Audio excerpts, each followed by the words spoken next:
seconds, but life-or-death seconds that Echo would use to their advantage, boosting their chances at the desired outcome. Nitro, a born pyro, was a master of the nuanced charge. Too little, and no one was going anywhere. Too much? Well, that meant nobody and nothing was left for the team to deal with. Nitro worked the Goldilocks angle, trying to get it just right. While everyone on the team trained to breach, Nitro finessed it better than anyone Havoc had ever served with. Today, Nitro worked his least favorite breach: water. Loud, for sure, a water breach wasn't a stealthy way to enter the building. But it also didn't have the C4 teeth rattle. Once Nitro blasted the door, success was all about swiftness and violence of action. Today's scenario? A family held hostage. At T-Rex's command, Nitro jogged forward. He laid his equipment on the ground in a uniform fashion. A few meters of det cord, 2 bags of saline drip, 100 mph tape. The military's version of good old duct tape. Nitro reached out to touch the door. Metal. He examined the hinges and the locks. Nitro sent a look to T-Rex that read, "Reinforced. Should I keep going with the IV bags?" T-Rex gave him a thumbs up. The goal was access. They didn't need to take the door completely off the hinges, though it was preferred. Det cord was the explosive, but it was a fast explosion. It tended to cut, and that was a problem.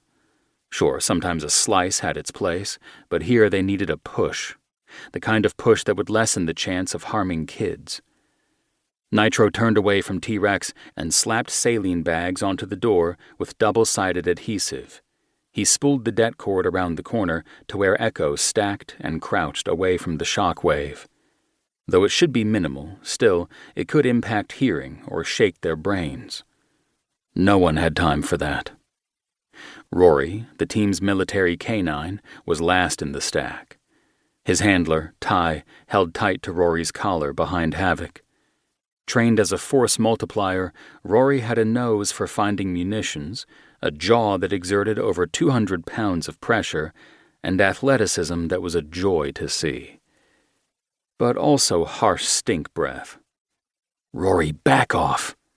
Crouched on one knee, the toe of his left foot curled under, ready to push Havoc into go mode, Havoc lifted his elbow, pressing Rory back just as a glob of saliva dripped from Rory's lips down the sole of Havoc's boot.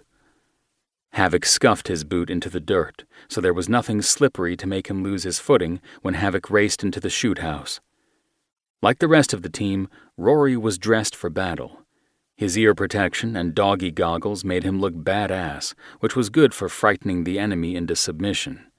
His K9 ballistic vest would protect him from stab wounds and most gunfire. Uncle Sam wanted to safeguard their K9 investments.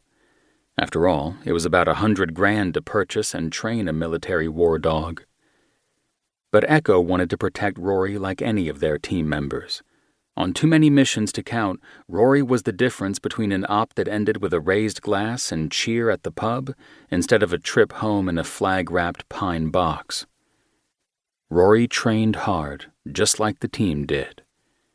With a hand on Rory's collar, Ty took a step back.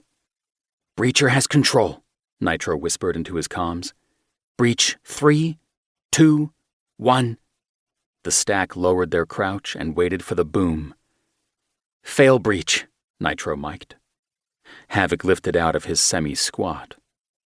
Rory pleaded in a high-pitched whine to let him run in and bite the bad guy. With a hand signal from Ty, Rory calmed the whines to heavy panting.